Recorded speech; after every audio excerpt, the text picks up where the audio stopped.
नमस्तुभ्यं वरदे कामरूपिणि विद्यारम्भं करिष्यामि सिद्धे भवतु मे सदा वसुदेवं सुतं देवं कंसचाणूरमर्दनं देवकी परमानन्दं कृष्णं वन्दे जगद्गुरुं हरि ओम कृष्णं वन्दे जगद्गुरुं. Yes, can anybody recollect what is it? Anybody, if you can recollect, what is it that we saw last? We formed the list. Go ahead. Yes, please. Anybody?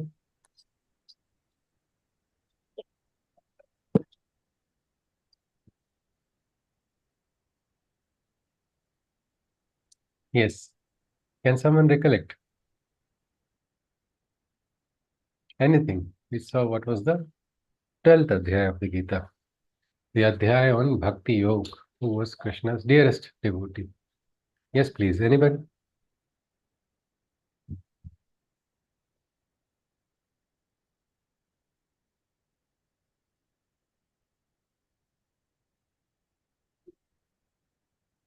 Yes, can someone recollect anything? Yes, Binaji, would you like to share? Uh, yes, Okay. that yesterday what we were saw was that Krishna says people who are free from hatred towards all living beings, who are friendly and compassionate and free from attachments to possessions, worldly possessions and desires, and free from ego, who are equipoised in happiness and sorrow, ever forgiving, ever content, constantly and steadily devoted to me. They are the ones who are dear to me. Ji. And such people are not a source of annoyance to anyone, nor are in turn agitated by anyone. They are free from fear, anxiety, and they are the ones who neither rejoice in worldly pleasures nor fret over the sorrows, and they renounce everything, both good and evil deeds, and they treat a friend and enemy alike. They are equipoised in honor, dishonor, cold, heat, joy, and sorrow. And those who are solely devoted to me in all the times, such persons are very dear to me. Ji. Ji. So he says even one important aspect is he says who is able to keep the attachments aside, attachments towards his own people, his own objects, his own things. Such a person, Krishna says, is most dear to me. Now, generally, when we say they are very dear to me, this person is dear to me, generally talk about one person, no? Now, Krishna is saying he's also dear, he's also dear, he's also dear. Is he cheating us? Yes, anybody? Is it possible to have multiple dear ones? Krishna's Mad Bhakta Same Priya, Chame Priya. He keeps on saying that. Yes, anybody? Sir, he is giving many options for us, sir. He's giving many options. All right. Yes, actually, this Adhyaya reminded me of a question my guru, Damleji, was asked. Yes, somebody wants to add something? I can see only Samsung G. I don't know the name. Yeah, you can keep at least the name of the individual, so I'll be able to see. You can always unmute anytime. So anyway, what I was remembering Sir, was, if we have to be Vishwamitra, if huh, we are expected to be the huh. friends with the whole world, so Krishna can find everybody dear, no? Okay, absolutely, isn't it? That is the beauty. That is the thing. People don't realize that we don't have to create divide, isn't it? This is reserved for only one person, or this is reserved on truth is truth, love is one, love is universal. We have to understand that. We have to rise beyond that. So the question I was remembering, this Adhyaya actually reminded me of how Damliji has many students. Some of them are his close relatives. Some are not. Like there are various ages. Some at least 10 or 11 people I definitely know. So one person asked a very interesting question. He asked, "Who is dear to you? Who among all you? You have so many." He says, "I don't have any divide or no, but you have to tell me." So such a beautifully sent that was asked in a group, and so he very beautifully sent a audio message. And in that audio message, he described how each person was dearest to him because of this trait, this person is dearest, because of this person is dearest. In the sense that it is not something like first rank only one person, second rank somebody else. It's not like that. We are all equidistant from the divine, and we can all, if we recognize our swabhava, we are able to transcend our limitations, then we also can become dearest. The simplest aspect Krishna says is in the last shloka, which is the 20th shloka of this adhyaya. He says the dearest devotee whose aspiration, whose ambition, whose entire aim is to love the divine. So what do you do when you love the divine? Well, you live for the divine, isn't it? You do everything the best possible way. What is Adi Shankaracharya's Shiva Manas Puja other than an expression of love only, isn't it? He's creating a temple inside of his heart with that beautiful composition. Veena, Bheri, Mrudanga, Halpala, Geetam, Chanutyam, Tadha. He goes on for Sashtang, he goes just Sashtang Namaskar also, then he goes Pradakshina also. He says this Prana, Shariram, Gruham, Pujate, Vishayopabhog, Rachanam, Nidra, means Nidram, Samadhi Sthiti. So at all times, when he's going to sleep also, he's going into a conscious sleep of oneness with the divine. Yad yad karma karomi tadakhilam shambho tavaradhanam. Krishna has told, isn't it? When you offer to the divine, in this adhyaya only, what happens? He says so many ways. Focus at all times. This is difficult. Acha, theek hai, raise your consciousness by abhyasa. But all of us have laziness inside of us, isn't it? Tamas comes in, our sadhana gets bhanga. Suddenly you feel, no, no, no, I can't sit and meditate for 20 minutes. I can lie down and meditate if it's okay. Why should God be so disturbed if I sit or lie down? Well, that is tamas. So Krishna says, acha, theek hai, you're not able to do abhyasa. Fine. So it's really true. No? Sometimes people find it very difficult to sit also. It becomes like, no, I cannot. But it's okay, Krishna says, at least then do everything for my sake. First, he says, recognize everything to belong to mine. But then, no, I like this person. I like those sports shoes. They are mine. They cannot be Krishna's. So I can't offer. Somewhere Swartha remains. So the full surrender is not there. Then Krishna says simple. He says offer Madarpanam, Kurushva Madarpanam. What will happen then? Your actions will become divine. That is it. So those who are leading a divine life by offering everything, everything in the sense everything is an offering to Krishna. Such people are the dearest ones because they receive the wisdom, they become the representatives of the divine, they stand by the principles of the divine, they become the example for others to follow, and they are the heroes, they are the heroines, and they are dearest to Krishna, is what Krishna says. Many times, one participant wanted her daughter to read the Gita, but she never ever succeeded in that. She was feeling very sad throughout the session. I said, I'm sorry, you are asking the wrong person. My own mother tried to make me read the Gita, but I remember running away, not just running away, I remember closing my ears and saying, I want to go play badminton. I don't want to read the Gita. Not now. I had said, I don't have time for it. That was me in my college days. So I said, there's a Kala. The time will come. Let us pray to Krishna that the time will come that your daughter will pick up the Gita by her own free will. Don't try to push it into her, otherwise she'll run equally. Every action has equal and opposite reaction, something like that. You try to push it towards her, she might run away farther away from the text. But one beautiful incident happened in her life. There was a shock. Something happened in the family.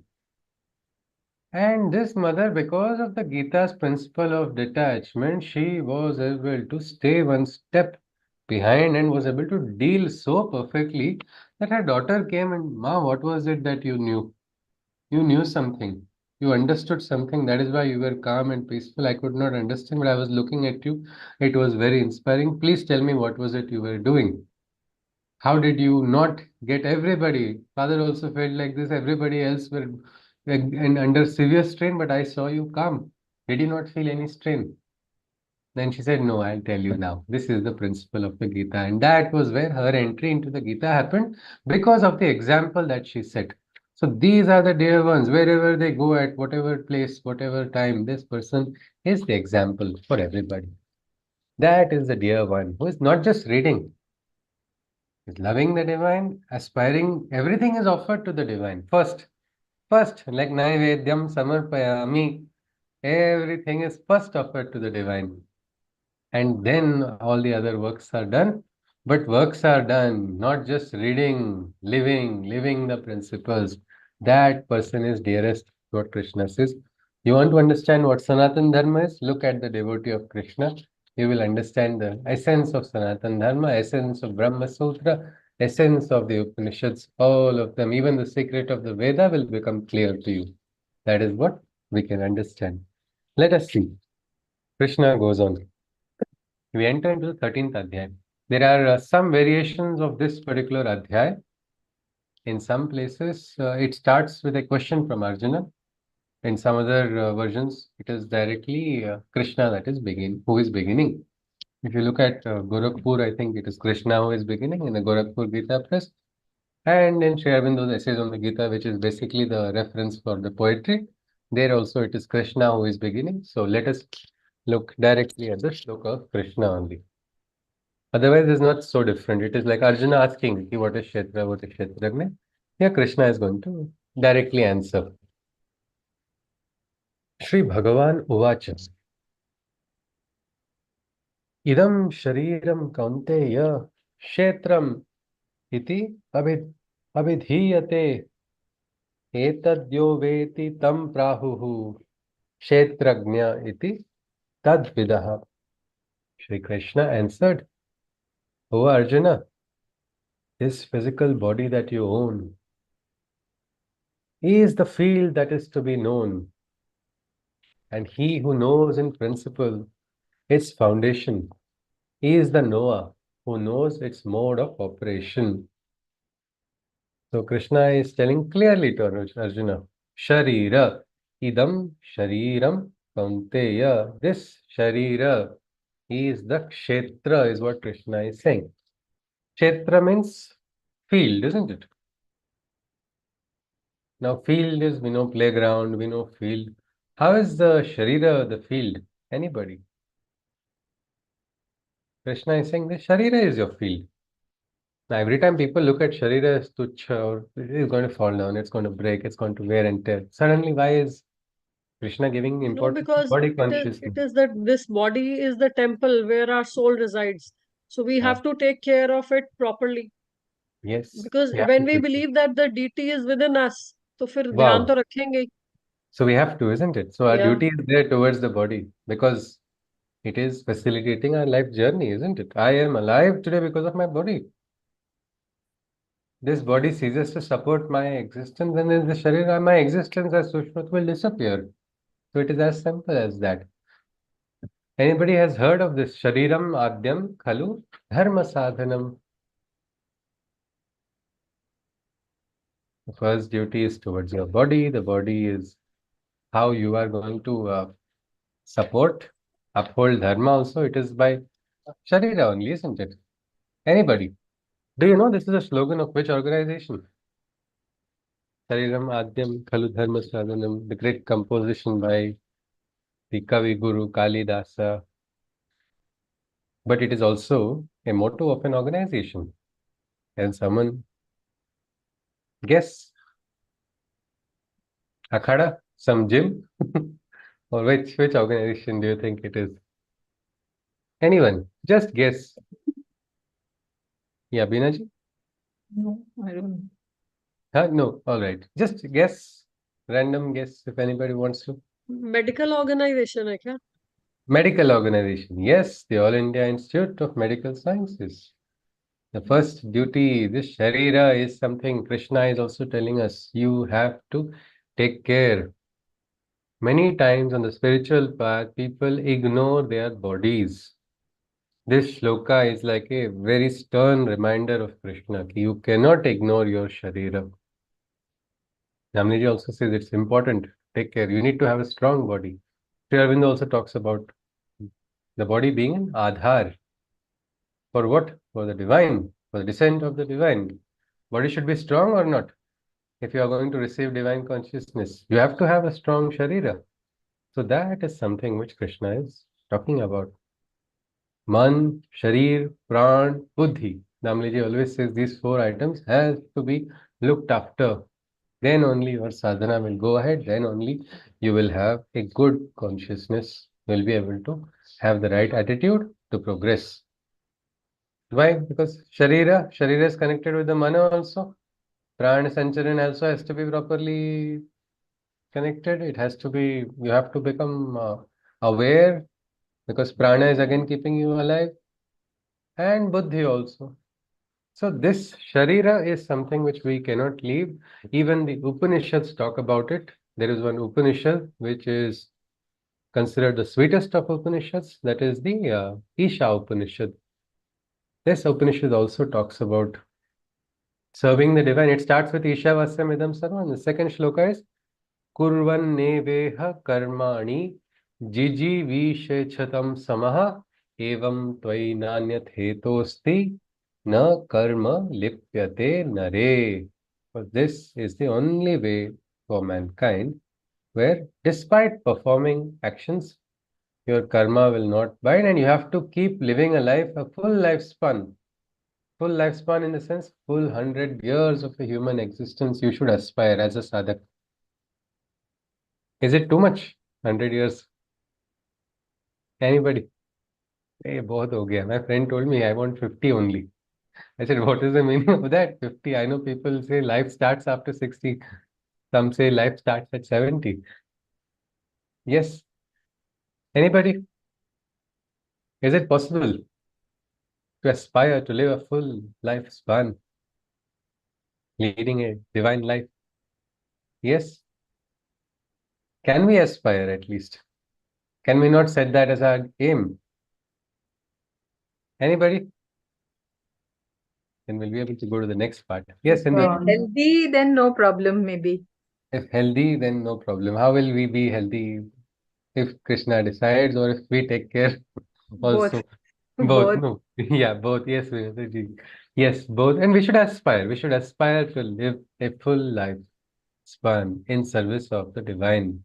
Who knows, no? Every month, new technology comes up, new transformation takes place, new upheaval takes place. We can also be connected with that.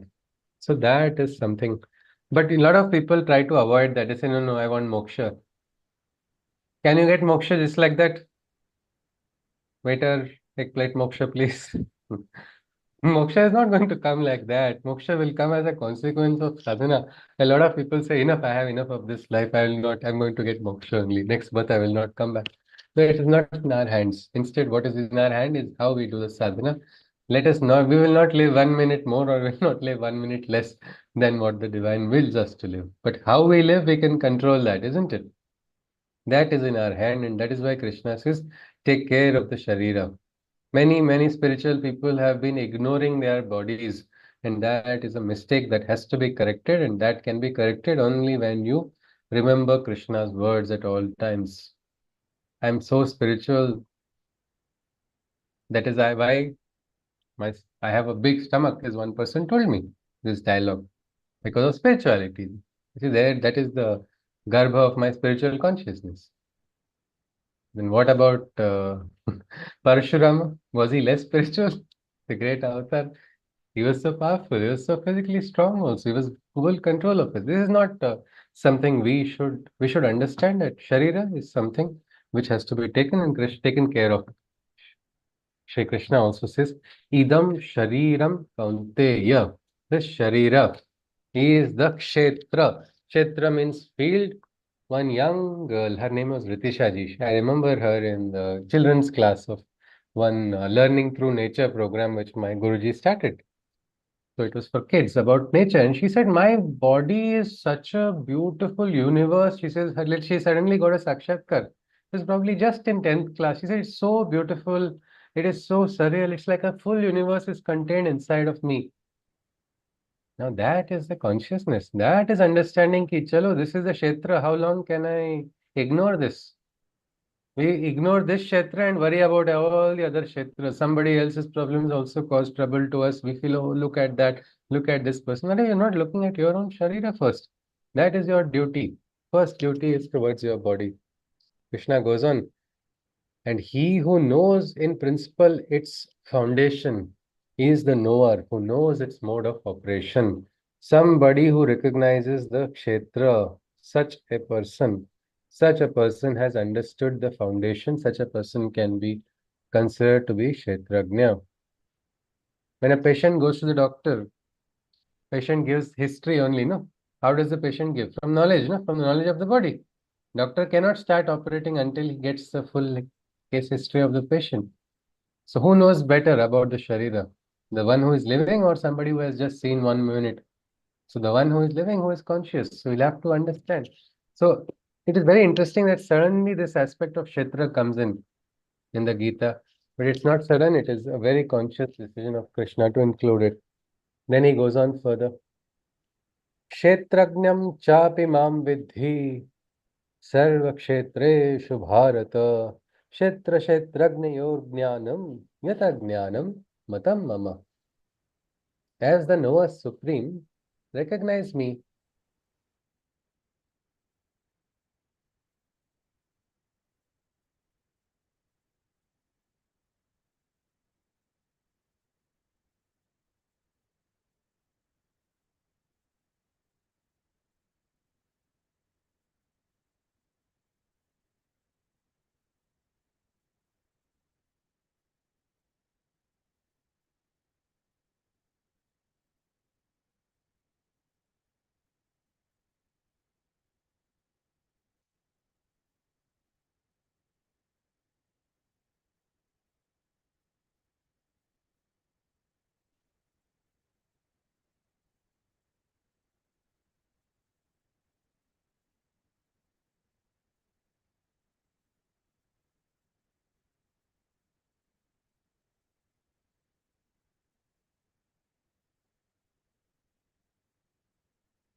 Hari Om.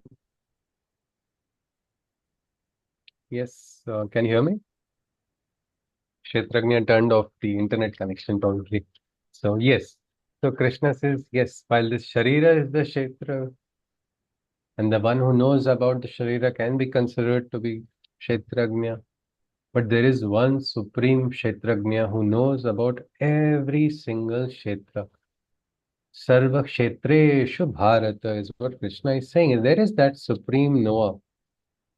And this knowledge of the knower and the field is the ultimate wisdom that a being can wield. Anybody from the engineering sector? Anybody has completed their engineering? Has anybody remembers the subject called thermodynamics? Not nobody's favorite subject. I can say confidently, everybody, even mechanical engineering, it was a very, what we can say, troublesome subject.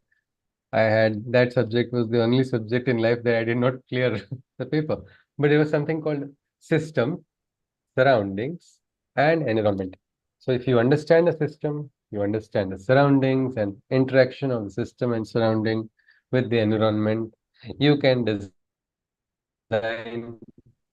any device, any engine, whether it is a heat engine, also it's creating a refrigerator also, whether heat is being absorbed or heat is being, transferred into the sink. All of this is by a simple principle, by movement of energy or becoming conscious of this.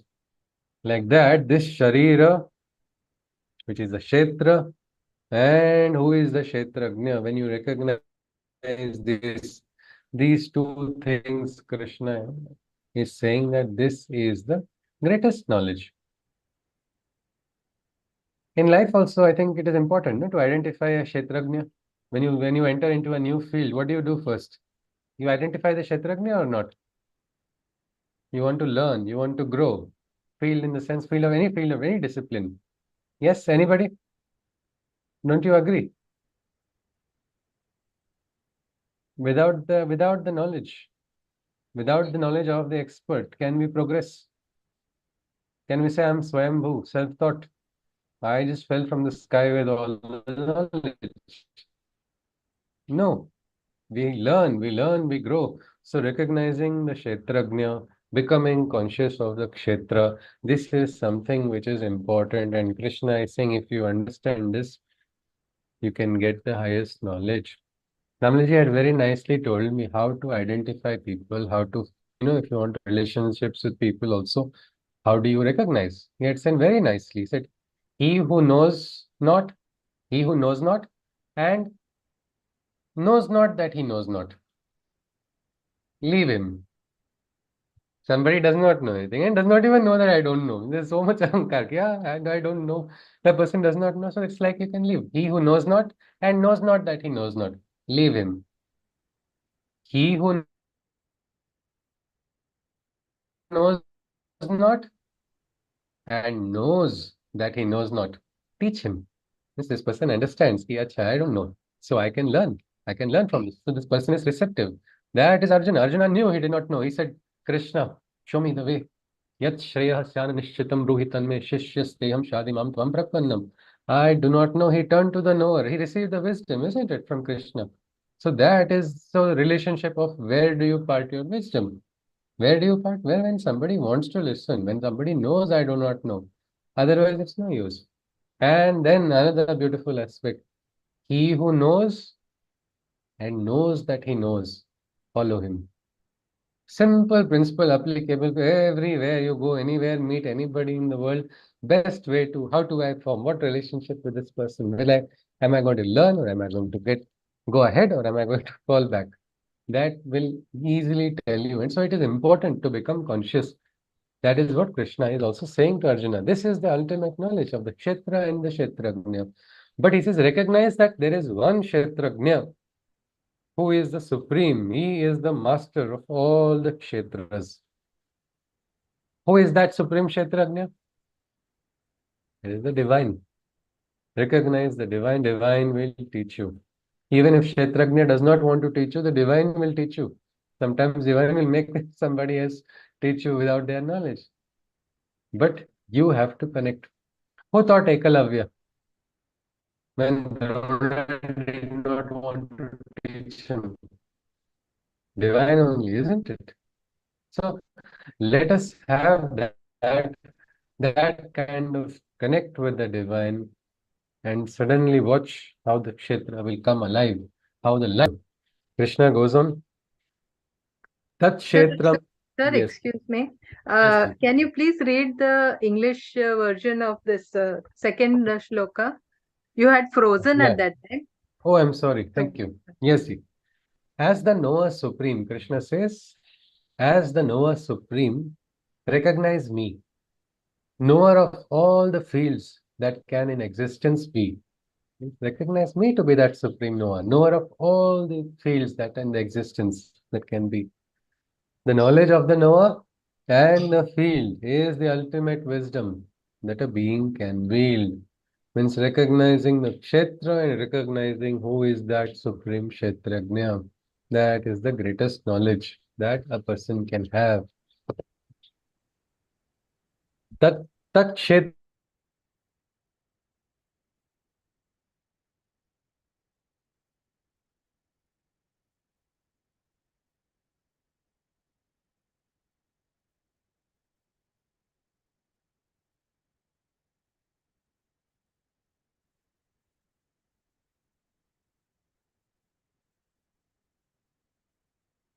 Tat samasena me shrunu. Krishna says physical sharira.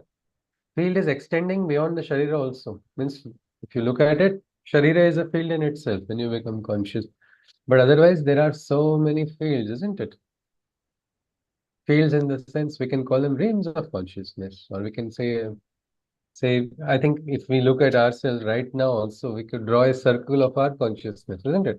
The area that we are conscious about. Suddenly someone comes in, somebody goes out. Even if you're not directly looking at that person, you will understand that person's entry and exit. So like that, or sometimes field can also be your discipline, your kshetra, which you are working on. So the field is not what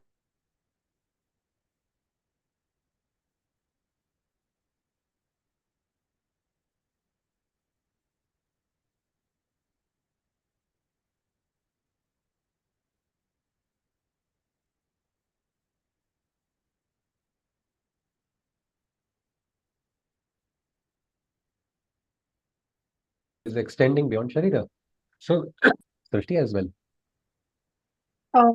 Your internet is very choppy. From third shloka, we couldn't hear it.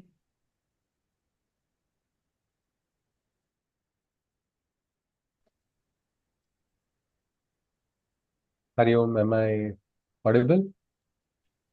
Yes. Your connection is not very good. From third shloka, we couldn't. I'm sorry. Yes. So now also it is. I'll turn off my video for a moment. Yeah, is it clear now? For me, from the start, actually, the screen is frozen today, so I'm not able to fully identify my words are going. Is it better now? Can you hear me? Yes? Yes, yes. All right. So please let me know anytime. Stop me if the flow is broken. So, all right. So we were looking at the third shloka. So the Krishna is talking about Kshetra as a fluid term. It is extending beyond the physical sharira also. It is extending into a realm of consciousness. It is extending to a field, to a Kshetra. Kshetra could be anything.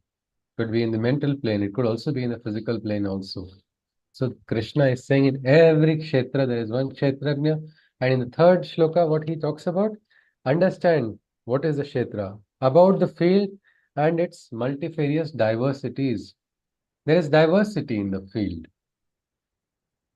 There is a diversity and there are so many deformities as well. Yes, I don't know. I'm just thinking. I'll just see if I can turn off the internet. Maybe give me one moment, please. There's a lot of distortion here at my end also. I cannot see anything on the screen. Can I just get a minute? Yes? If anybody wants to have a discussion in the meanwhile, you are welcome. I'll just join you in a minute.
Hari Om.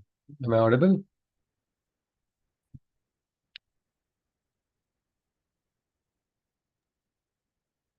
Yes, you Yes, are. you are audible. Yes. All right. I do not know. Today there is a little bit of network trouble.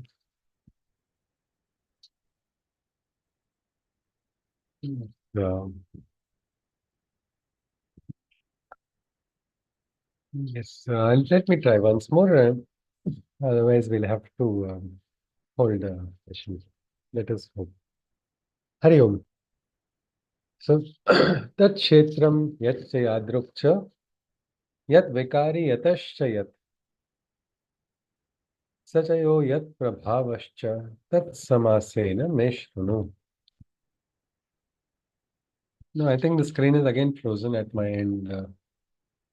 Sir, we can hear you, It is sir. good for us. Yeah, it's okay. All right, then I'll just keep my screen off then. Okay. So Krishna talks about in this particular shloka number 3, about the Kshetra. Kshetra has so many deformities as well. About the field and its multifarious diversities of its source, nature, and inherent deformities, and also what it is and what is its influences sphere. I shall explain them to you, so lend me your ear. Krishna tells Arjuna, yeah, I will tell you about the Kshetra. Tell you about the various Vibhaga of the Kshetra. What is the source of the strength? What is the nature? And also what are the deformities? When we look at the world, do we see an ideal world? Anybody?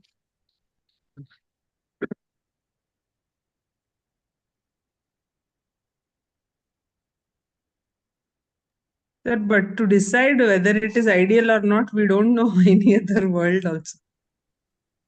No, but in the world, Sindhuji, when we look at things, we call inhuman behavior, all of it.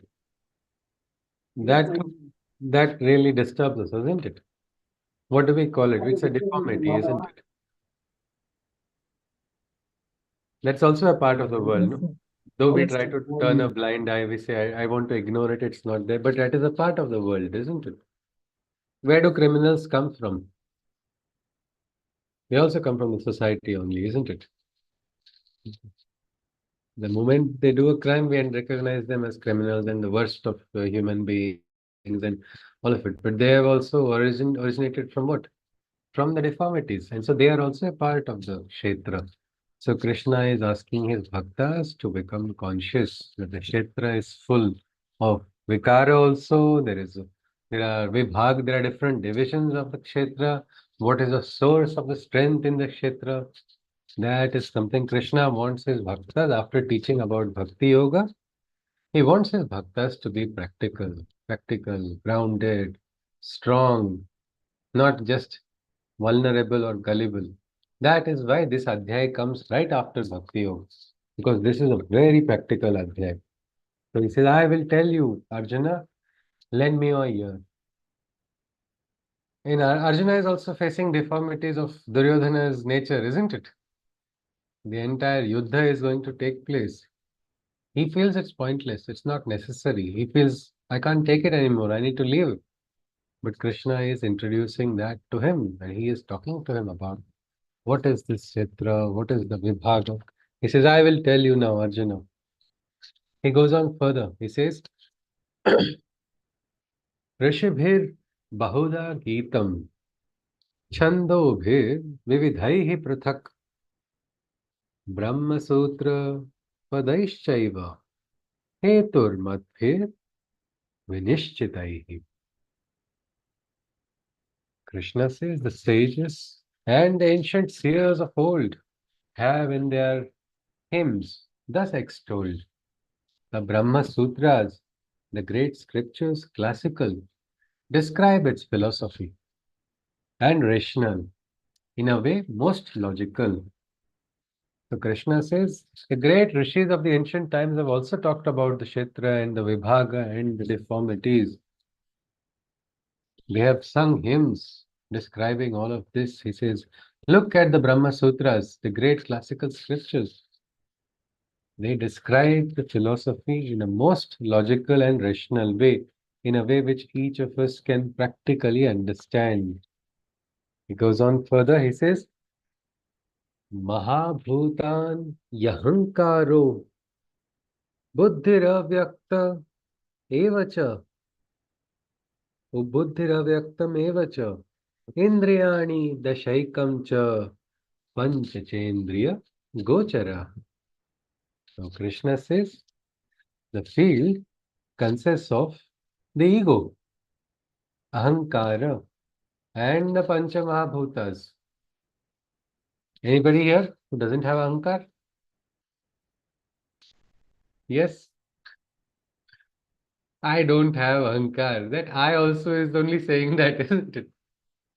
Many times Damli says, don't use this word ego at all. Our job is not to search anybody else's ego, because most of the times the ego in us is searching the ego in the other person. So ego is there in whom? It is there in everybody. Whose fault? Not our fault. Prakriti's fault. Krishna is saying that this ahankar is everywhere. So what do we do? Should we crush it? Should we destroy it completely? Or should we transcend it? Well, you should transcend it. Again, crushing it will make you the opposite extreme. The mother says of Sri Aurobindo Ashram, she says, ego is a helper, ego is a bar. Initially, it will help a person. "Oh, how dare you say this to me?" So that time it is all right. At least your Swabhiman is going to get Jagrut and you are going to rise because of your ego. But after a while, then it becomes the hurdle and you have to let go of it. But whatever ego is there in this Kshetra, whether or not we like it, what happens in the corporate world? Everywhere only egos, clash of egos. Nobody is meeting anybody at all. Only Ahankar. Well, it is there everywhere. We can't escape. So Krishna said, Ahankar is part of the Kshetra, a part of the different Vibhagas of the Kshetra. Ahankar is just one part.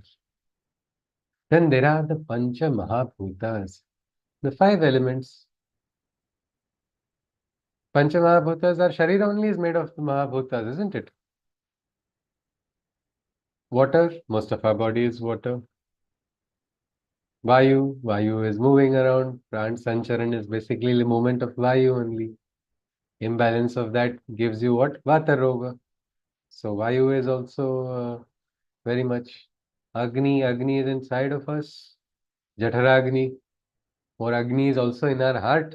When it rises, then the hero awakens, isn't it? Rigveda also talks about that Agni. That Agni has to rise. The one who gives the hero powers. That is Agnir Hotar Kavikratuhu. He is the Kavi, he is the Kratu, the great legends of the Angiras Rishis. All of them are what? They are the fire. That is the fire. So fire also is inside. Then what else remaining? Ether. Ether is there and inside of us also. People equate ether with space many times. Don't we have space? Maybe in our heart we may not have space, but in our every cell there is what we call intercellular air spaces are there, intracellular are also there. Both. Basically it is everywhere. Space is there only. And what about Earth? Earth also. We have come from the Earth. It's like if you see from the dust we have come and we'll go back to that. So this all Pancha Mahabhutas, they are very much part of our life. Vithala tu Veda Kumbhar, as it is said. Vithala, you are like a mad potter. Why? You play with the five elements to create life, isn't it? What does a potter do? Potter also plays with the five elements. Pani, Mati, Ujed, Vara. There's a beautiful song called Vithala tu Veda Kumbhar. It is a Bhakti Geet. What is it? How beautifully you have played with these five elements. Each pot is unique. All of us are unique, isn't it? In a way, or each of us is different, but made from the same five elements. Each of us are living different lives, isn't it? Suddenly, one pot is getting the chance of holding butter. Another pot is people are keeping that on fire and heating it. What is this? What is this? You are a mad potter because I don't understand. Suddenly, with love, you caress and you make a beautiful shape for the pot, and suddenly you are not satisfied, so you break that pot. The same hand that is used for caressing is also used for beating. What is this? You are a mad potter. That is actually a very beautiful spiritual geet. But this is it. Kshetra has Ahankar, and Ahankar is also a problem. It is a problem if you don't control it. Sadhana is gone. Instead, that Ahankar must be transformed into what? The small I has to become the big I. Swatma Ramoham Swena Swasmin Swayam Brahma Sway Mahimni Swanubhutam. Let me get that knowledge. Chidananda Rupa Shivoham. That's a different one. So, Aham, Bhava, and the five elements. The mind. Mind also is there, isn't it? Each of us has a mind. Whether or not we like it, our mind goes in its direction. We try to do sadhana to tell the mind, or at least to tell ourselves, don't mind, let this mind go elsewhere. And with sadhana, we try to control it. But mind is also an important tool which cannot be forgotten, which cannot be forsaken also. You have to transcend the mind, but how will you transcend the mind? Not by crushing it or not by ignoring it. You'll have to become friends with it. Atmaiva bandhur atmana, atmaiva repur atmana. There's a friend inside if you understand it. Your mind can become your best friend as well. So if you see, there are the five senses, the five sense components. Totally, they are called 10. What are they? We have, if you see, the mind, the 10 senses. That is, there are five sense components of touch, taste, smell, sound, and sight. We have the Pancha Jnanendriyas and the Pancha Karmendriyas. So we get the knowledge, and it's like eyesight and the eyes, isn't it? Eyes help us to what? To see. So because of eyes, we have eyesight. Because of ears, we are having hearing. Because of skin, we are able to touch. So they are totally made into a combination of 10. And also, there is one more interesting aspect in the Kshetra which is ignored by many. Krishna says, and also the inextensible and unmanifest light. Krishna says, there is also the light that is unmanifest. Meaning, in the Kshetra only. In the Kshetra, there is a light that has not yet manifest. A phantom light, a light of divinity. That is also part of the Vibhaga. Means wherever we are, there, this is there. How do we understand it? Best is look at your room. You just change. You change the bulb in your room and get a higher bulb with a higher wattage. What will happen then? Will the room change? Will the dimensions of the room change? What will be the difference then?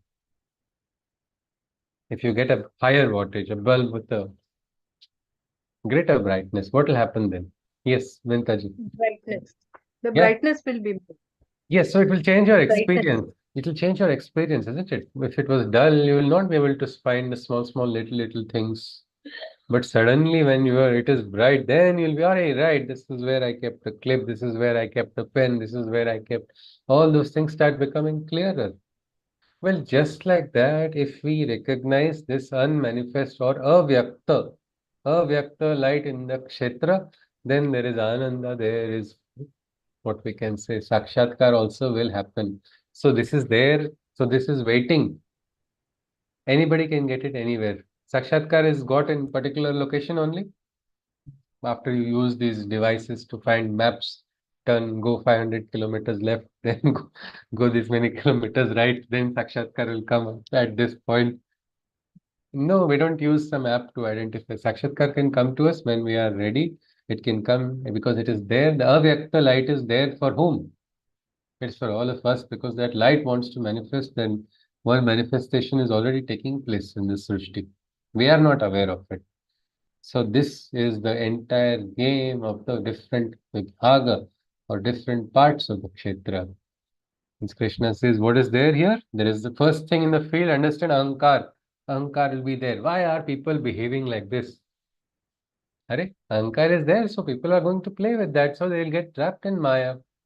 You will have to, with sadhana, rise beyond it. So there is Ahankar. But along with Ahankar, what is there?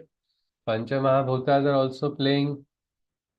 Why are they called Pancha Mahabhutas? Because each of them have the potential of connecting you with divinity also.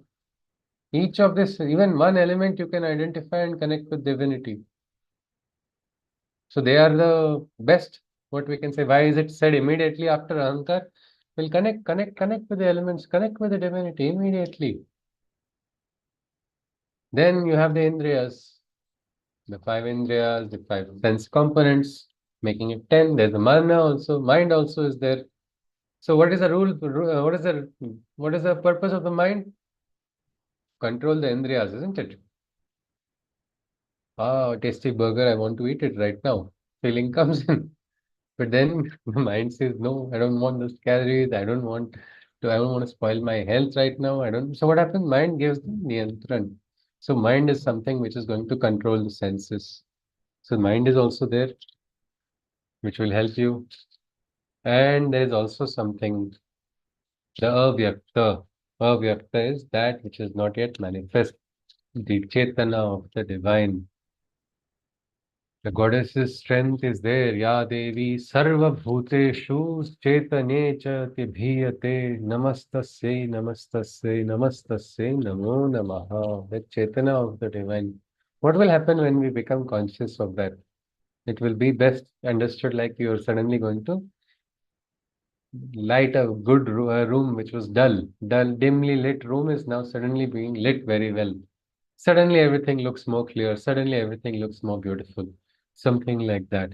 That's what Krishna is talking about. He goes on further. He says, Ichha dveshaha sukham dukkham sanghataschetana dhritihi etam kshetram samasena savikaram udaharatam. Desire, dislike, pleasure and pain are the field's principal deformations that reign. Consciousness, differentiation, and perpetuation are its principal constituents, with many a modification. So, again, in the Kshetra, what is there? Krishna says, there's desire. Desire is also there, isn't it? Every single person is running after desires. Sometimes the desires only people have contrasting desires, and that is a source of great conflict also. Two people, they are together but having opposite desires. One is North Pole, another is South Pole. Well, then that creates conflict. But that is part of the Kshetra also. Desire is there, dislike is also there, pleasure is also there, pain is also there. So these are all what we call deformities, fields, principal deformations that reign from Ananda, which was bliss, only bliss, ecstasy, and ethereal bliss. Suddenly, from that ethereal bliss came these so many modifications, and they're all coexisting together. There is also consciousness. Where is consciousness? Or where is it not there? Consciousness is there, isn't it? Everywhere. It is everywhere, even in metals also the consciousness is there. Somebody says, how is a metal conscious?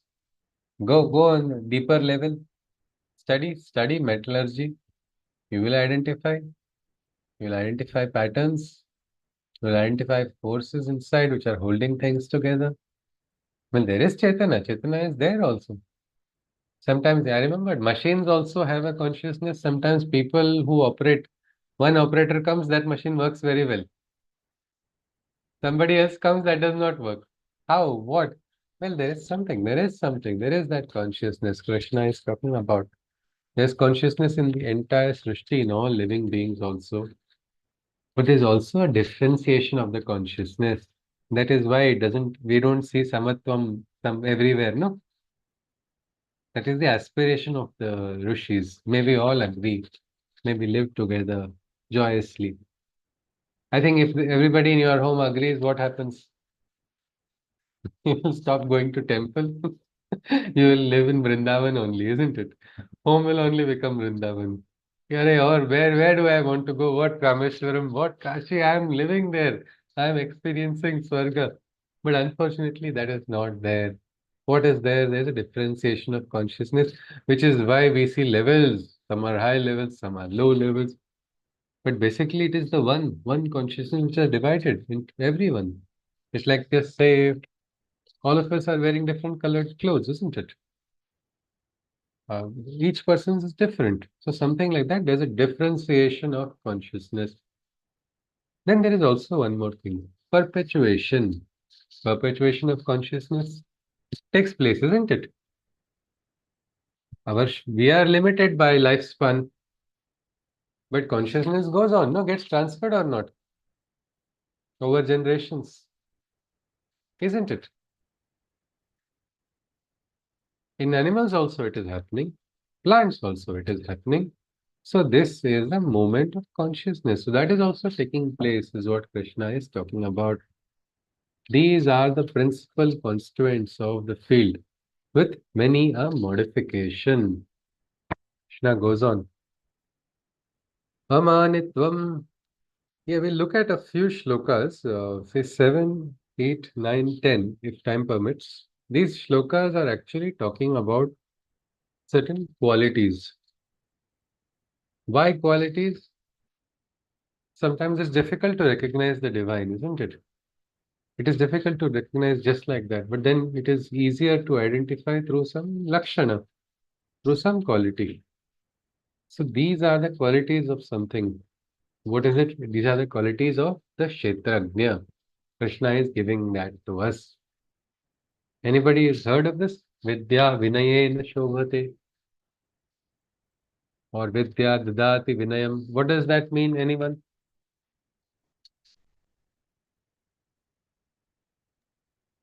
You should be humble along with being knowledgeable. You should be humble also.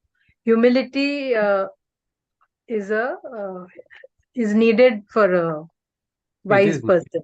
Is it needed for wise person or it is a It's in, consequence of wisdom? uh, It is like a it consequence. comes as a consequence, but It is a lakshana, no? It is a yeah. lakshana. Means you see, very interestingly, a neighbor of mine, this person, I did not know he was a Sanskrit scholar. I just knew him as a neighbor. He would only smile, ha ha ha ha, he just a little bit smile, and I would also say namaste, and then we go back. But I went home for some reason, and I found out, my God, not only is just he's a good scholar, he got a president's award for his work.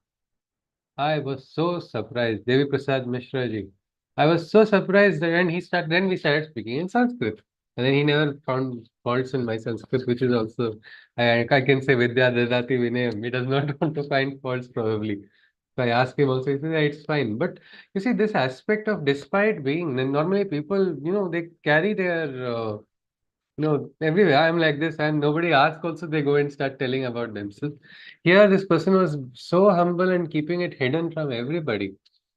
Why? Well, that is a great humility is something you want to see wise people. You see, you humble people, you will identify these are wise people also. Dr. Abdul Kalam, as humble as a person can be, most humble, one of the most humble scientists who did some of the most remarkable things in life. So this is something. So let us look at Lakshanas. We'll probably look at just two Lakshanas because, two shlokas, which are the ways of the Kshetragnya. Because the next set of shlokas, if we want to do an upasana, we want to cultivate some of the qualities, we can look at them. 7th, 8th, 9th, 10th, 11th. These are the ways of the Kshetragnya. The Kshetragnya understands these principles. That is what Krishna is talking about. So let us see. And if we live them, then we'll also become the Kshetragnya, isn't it? Let us see. Amanitvam, adambhitvam, ahimsa shantirarjavam, acharyopasanam shaucham, sthairyamatma, vinigraha, devoid of exhibitionism and a self-priding arrogance. So Krishna is saying devoid of exhibitionism and a self-priding arrogance, replete with non-violence, compassion, and a patient tolerance, with purity from within, serving with love the spiritual teacher, and with the mind firmly in control of its lower nature. This is the first of the shlokas. 7. Shloka number 7 talks about the way of the Kshetragnya. Devoid of exhibitionism, meaning this person is not trying to flaunt everything that person has. All wealth, if somebody has, this person tries to show off. Wisdom also, sometimes people try to show off. That is not true. That person is not a true Kshetragnya if you are just showing off all the time.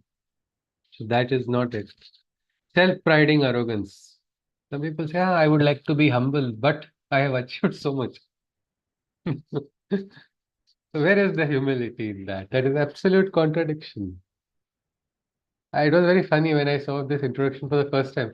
I would like to be humble, but I have completed from the greatest institute in the world, and go on, go on. It's just person was going on and on.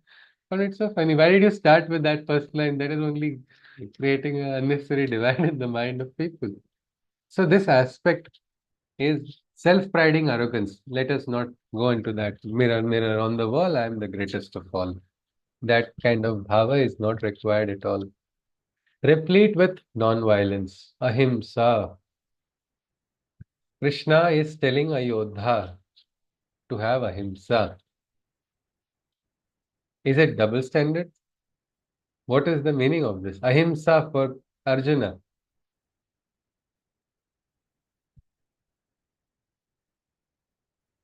People say, isn't it? Battles have to be fought without weapons. Try going to Kashmir and reading out poetry to terrorists. It will not happen, isn't it? Nothing will happen. If the terrorists are generous, they'll allow you to complete the poem. Nothing more than that is going to happen. So, what is the meaning of this ahimsa here? Anybody? Ahimsa in the Gita.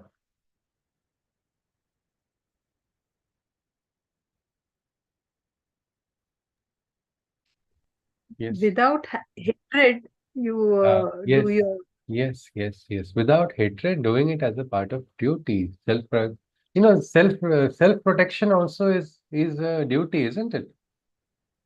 Just because I like ahimsa, can I allow somebody to keep troubling me? Can I allow somebody to keep attacking me? Attacks, do they have to be only physical?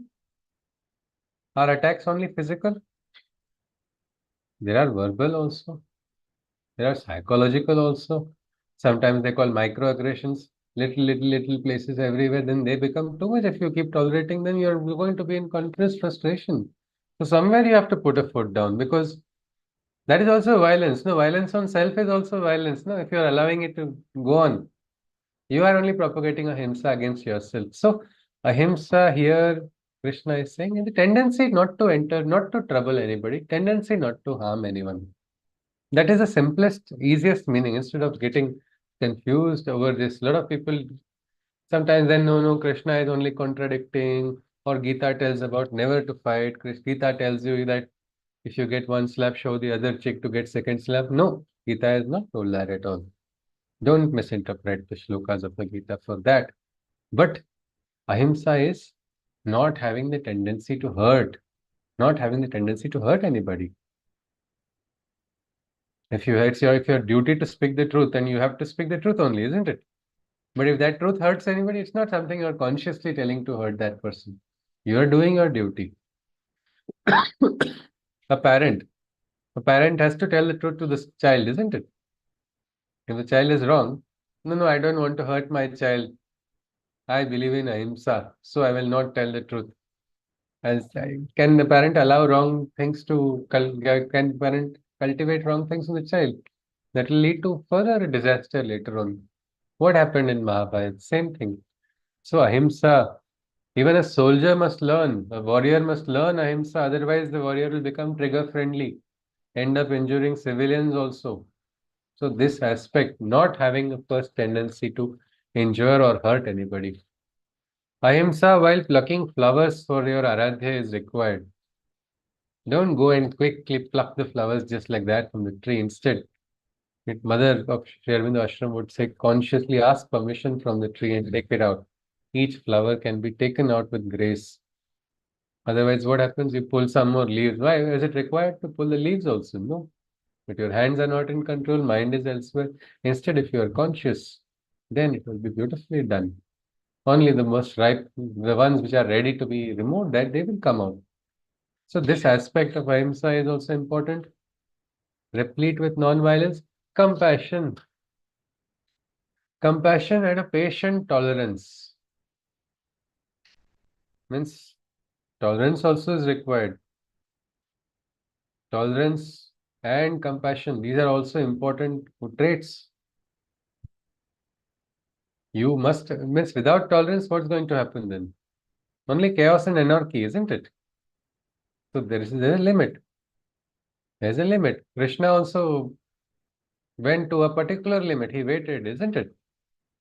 Until these many sins have, now the line of tolerance has been crossed, threshold has been reached, then the action begins. But till then, even the Yuddha, Krishna was so tolerant, isn't it? Despite getting all the insults, he went as a mediator. Out of compassion, even for the Kauravas, he went out of compassion for them. The heart was beating for everybody equally. So this is also the way of the Kshetragnya. With purity from within. Means I think many times having the inner purity, you will get the direction, or you can get the direction of what to do in life, isn't it? Do we have to suddenly study Dharma Shastras and SOP? What should I do when this person says like this? Let me see what is the SOP. The SOPs work in factories only, no? That too, that is for like even SOPs are sometimes, despite the best SOPs, there are unconventional breakdowns and factories. You're not able to identify what is the solution. Then you have to use your inner understanding there. So something like that. When there is purity within you, these are all natural tendencies which will come inside of you. You'll not want to hurt anybody. You'll tolerate. You'll tolerate it to a particular limit. You will be able to tolerate some of the harsh words of somebody also. But when you decide the tolerance limit also is crossed, then you'll have to do your duty. But till then, it's okay. Compassion, understand, feel for another person. But if you, out of compassion, can you forget your duty? Oh, I have so much compassion for Duryodhana. Dear Duryodhana, please come. I understand your sorrow. Here is my back. Here is the knife. Please backstab me. Can we do that? No, that's not compassion. That's misplaced compassion. Sometimes we feel so sad. We cry for somebody else's problems. What will happen when you cry for another person's problems? Do the problems reduce? Nope. You only start going into a deeper sorrow. And that person doesn't get anything, doesn't get light also from you. Instead, what can you do? Well, I remember when I was in college, I read about in Reader's Digest, it used to come out and they used to write about the stories of children in Africa. Like I remember Darfur, one village, it was so horrible. They showed the children, they were all emaciated, and I felt so bad. I felt so sad looking at all of it. I had tears also, and I was like, how can I celebrate my birthday and all? And it was after that I went to meet Damleji. So when I went to him and I asked him, what is this happening? I'm feeling sad. What should I do? I was actually searching how to go to Africa also. So I wanted to do something there. But Damleji just asked me one simple question. He said, what can a crying person wipe another person's tears? That was one question. It was a very strong one, which gave me a lot of answers. Just one question of his. I was like, yeah, what can I do if I'm crying? Chalo, I'll sit and give you company and let us cry together. That's all I can do. But instead, if I'm able to keep my emotions aside, that is real compassion. Not getting carried away with your compassion, and you're also having tears for another person. See, I'm feeling bad. Let us both cry together. Instead, you're going to keep your emotions aside. Then you can focus on healing the other person as well. Best healers are what? Best healers are those, not those who don't suffer at all or those who don't have any pain. But the healers are able to move aside. They're able to keep their problems aside. So that is compassion. Real meaning of compassion must be understood. Krishna is saying that with compassion, tolerance, and with purity from within. We'll stop with the seventh shloka only. With purity from within, serving with love the spiritual teacher. Why they say Vande Guru Parampara from ancient times? Why did Krishna go to Gurukul? Krishna is the Deva, isn't it? But he went to Sandipani ashram, isn't it? Why?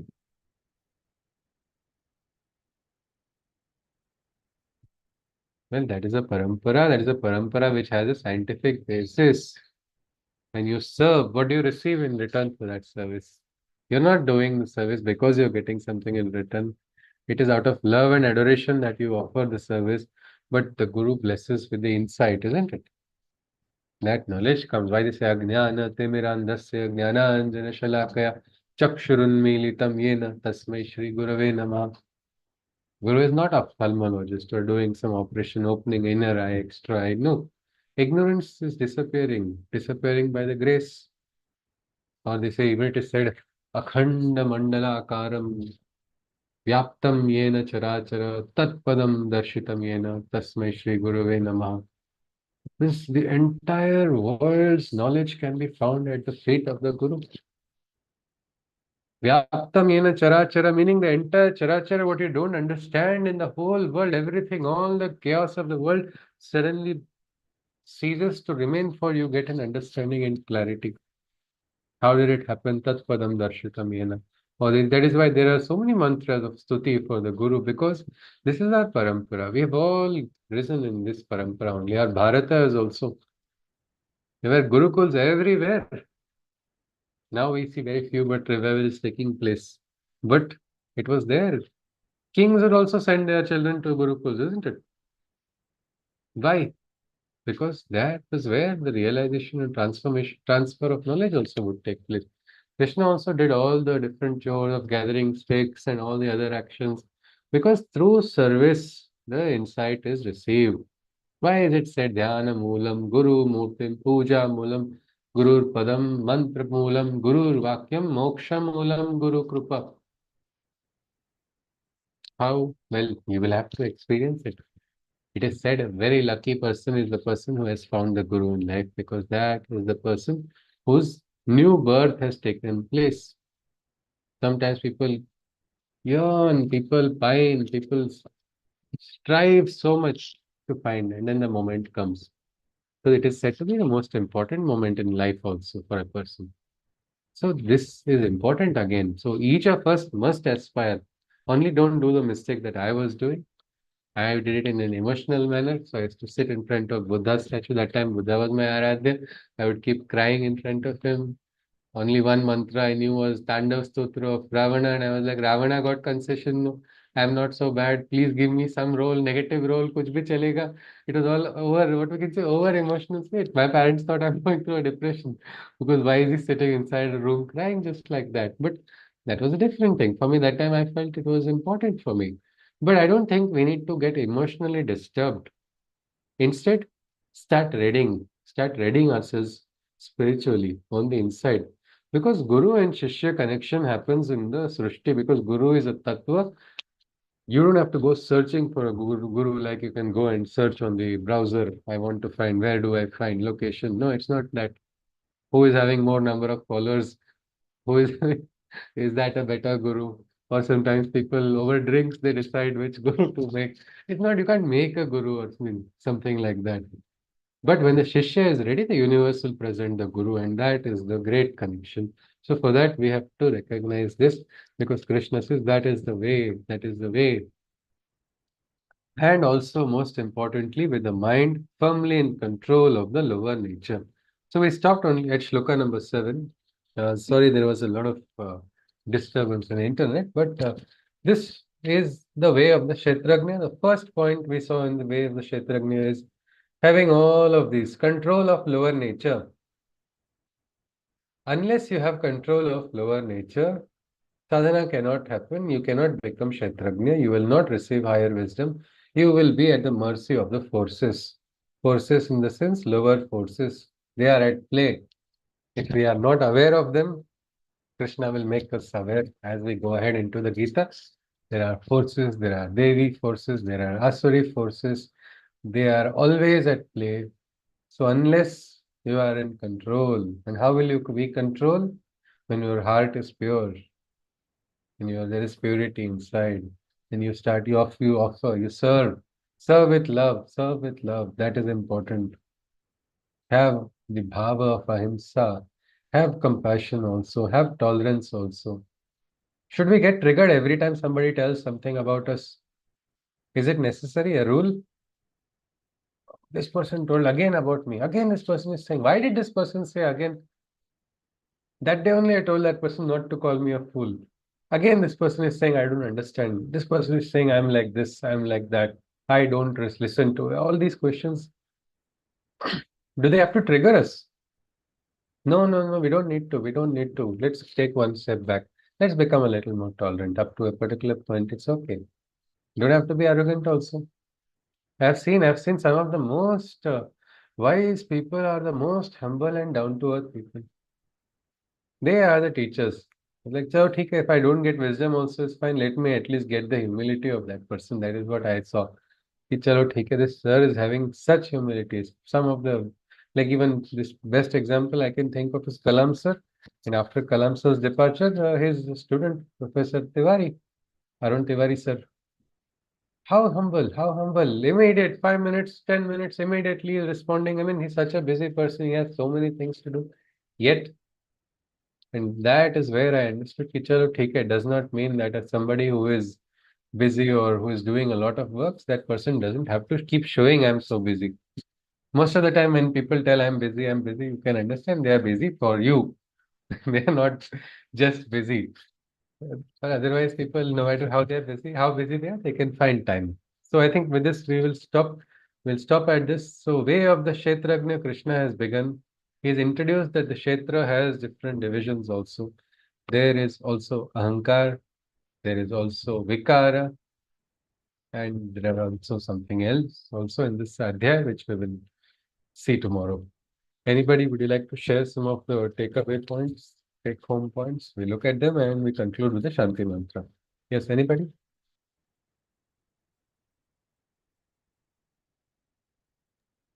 Hariom, sir. Hari Om, Manisha About ji? Yes. Yeah. Vidya Dadati Vinayam, very good example. When a tree bears fruits, a tree which is full of fruits bends down.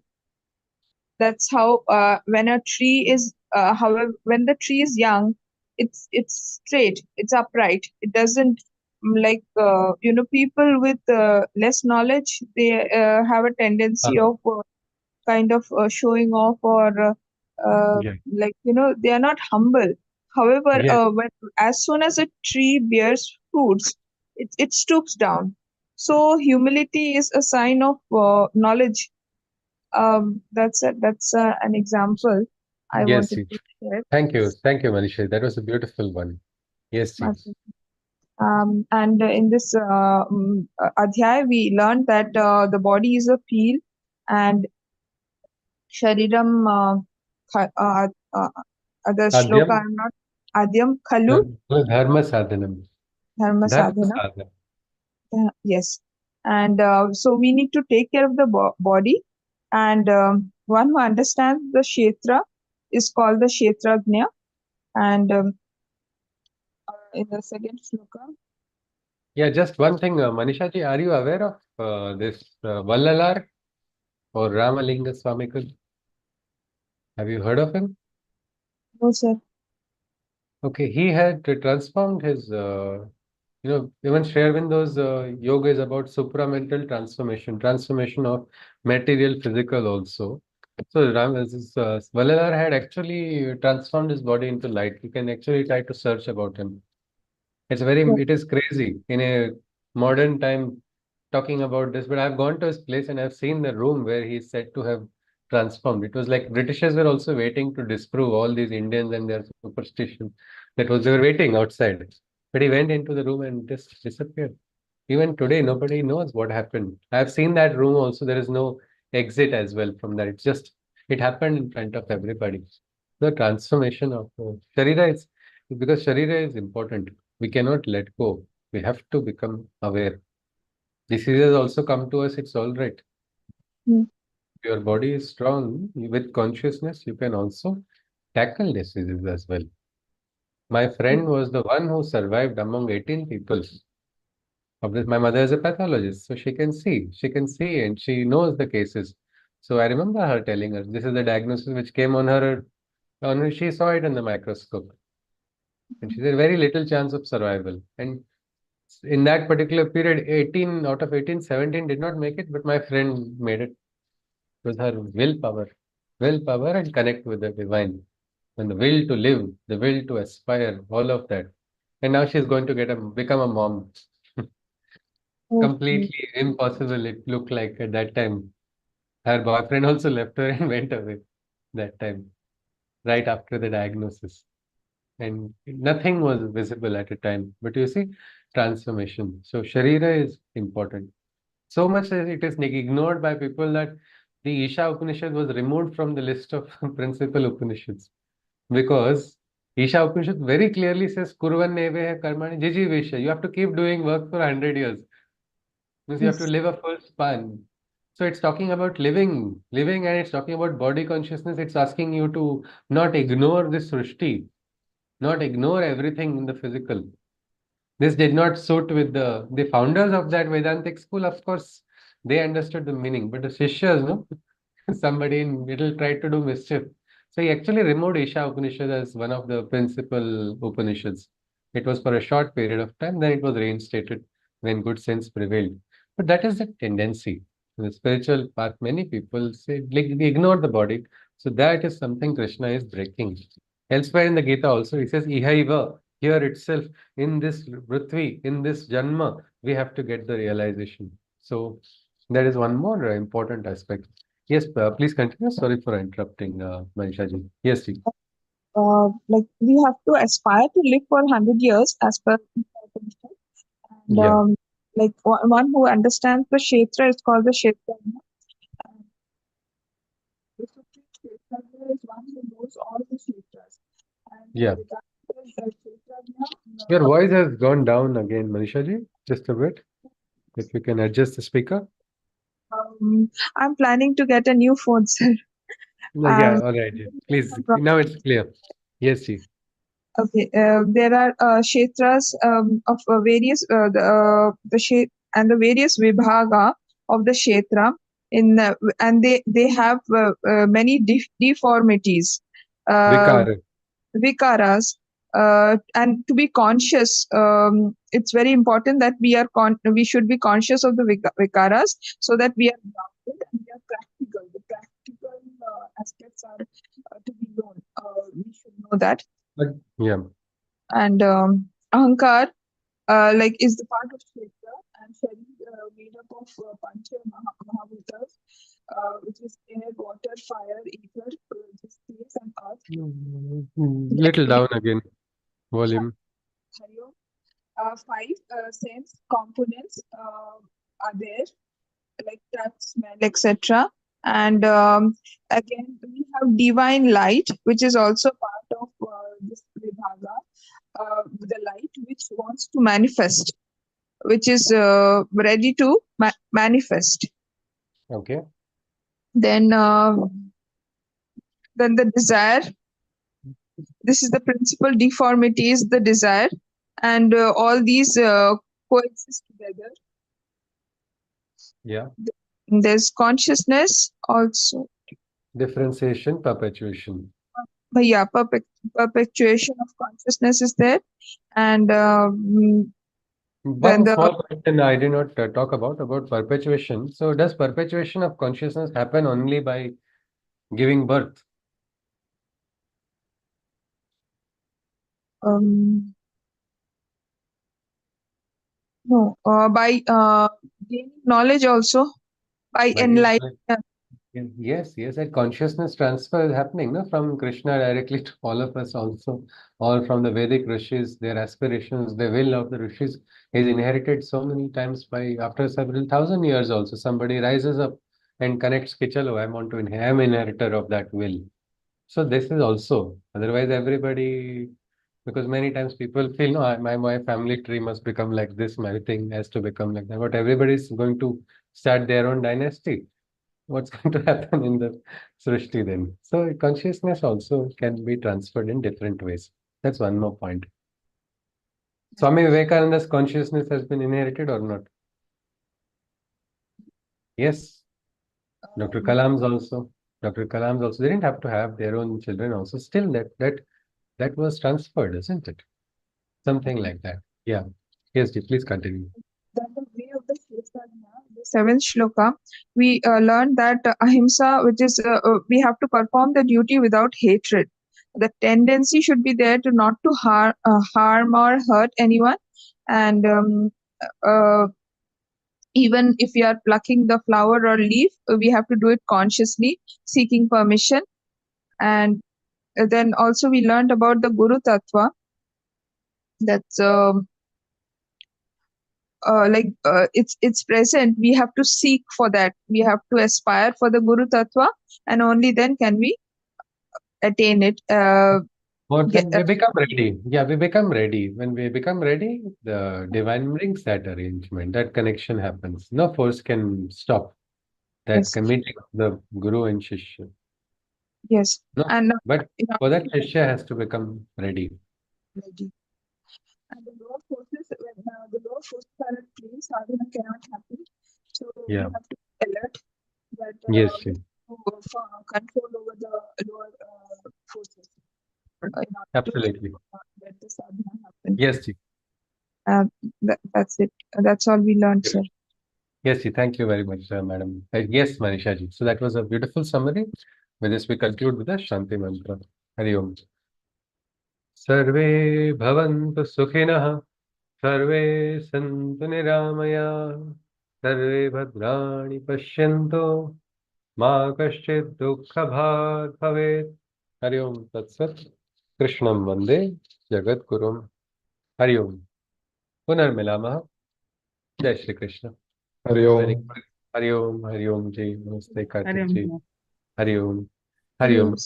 Hari Om ji any Excuse me, queries sir. Yes Uh, yes ma'am this fifth shloka, can you please read it again in the English या version?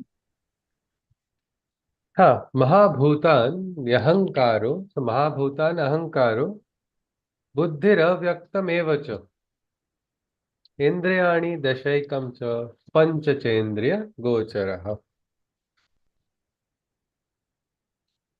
So the field consists of ahankar and the pancha mahabhutas. The mind, mana is also there. Then the 10 senses. That is, there are 5 sense components. The senses, we know we have the panchas, 5 senses, and then the 5 sense components. They become 10 in total. There are 5 sense components of touch, taste, smell, sound, and sight, and also the inextensible and unmanifest light. So this is the avyaktam eva. No? Avyakta is written, no? That shloka. In the shloka, avyakta, if you look at in Sri Aurobindo's light, it is referring to our consciousness, which is not yet vyakta. Which vyakta means that which is manifest. Yes, which is expressed. So there is a phantom light, which is there everywhere. Only we don't know. We could call it the light of divinity itself. Only we don't know it. So when that manifests, transformation takes place. Yes, yes. Yeah. All right. Very nice. Yeah, I wanted to ask that this chapter, what is the aim like? Is it extension of Bhakti Yoga or Huh. like we should? Yeah. Okay. I think this is actually, I cannot exactly tell what was Krishna's full aim because his aims are very beyond what we can understand. But I think Bhakti Yoga is talking in a taking you very close to the divine, isn't it? The Bhakti Yoga is what we can say very sweet and loving and all of it. But what happens in the world if you are having a lot of bhakti? What will first person's what first person? Everybody will tell you don't you are impractical. Ye kuch chalega nahi. This is not of any use, isn't it? Or sometimes people surrender to the divine and then they have the habit of surrendering to everybody they see. That is wrong, no? Surrendering to the divine means who is surrendering to the divine? The only the strong and on the brave only are surrendering to the divine. No, Adhyatma is the pranta. It is from the Vira. Those people who have that Vira rasa, who are willing to sacrifice all. It requires guts, no, to sacrifice, to surrender to the divine. So many times, what happens is when bhakti, sometimes people lose their touch with the practicality, and so that is why probably Krishna wants Arjuna to understand this, because Arjuna is going to enter into a field only, no? Kurukshetra. It is a Kshetra only. It is also a Mrityu Kshetra. And who is there in the Kurukshetra for him? His own uncle, his own teacher, his own elders, all of them, the ones whom he loved, whom he respected. He grew up looking at them as idols, no? They are now going to face him. So he must remain grounded. He must become conscious. Plus, he must understand the game which is taking place. Because that is why we will see one more place also. It's like you see, Krishna is going to keep changing. Like suddenly he will go to a metaphysical truth, then again come back to practical Yeah. again. So now Kshetra is now Kshetra. Become the Kshetragnya. Become the champion. followers of Krishna are the masters of are masters also. If you are able to follow Krishna truly, he will give you the guidance. He'll give you the direction also. You will be able to. Yeah, please tell me. Yeah, actually, in the seventh adhyaya, in the 12th shloka, we saw that Seventh all adhyay. modes, 12th shloka, we saw Okay. that all modes of ignorance, passion, or goodness are also from divine. Hmm. But here in practical for us, there is expectation that we should uh, face uh, passion No, and ignorance, and we should be siding with the goodness. But divine is above everything. yeah, So to that will reach be great. divines, we still have to.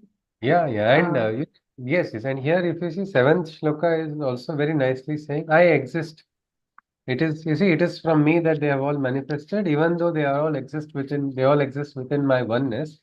I exist not in the outer form. Means Krishna is saying, don't get fooled. Don't get fooled by the appearances, outer appearances. It does not mean my divinity has manifested just because tomorrow I particular wear a particular vesha. Don't suddenly start thinking just because of outer aspects. So outer aspects in the sense, what we can say, there is something called Vastavik Satya, another is Vyavaharik Satya. So this is a Vyavaharik Satya which you should understand. And also, if you see all three modes, Rajas, Tamas, and Sattva, no, we have not been introduced. Even goodness has a limitation.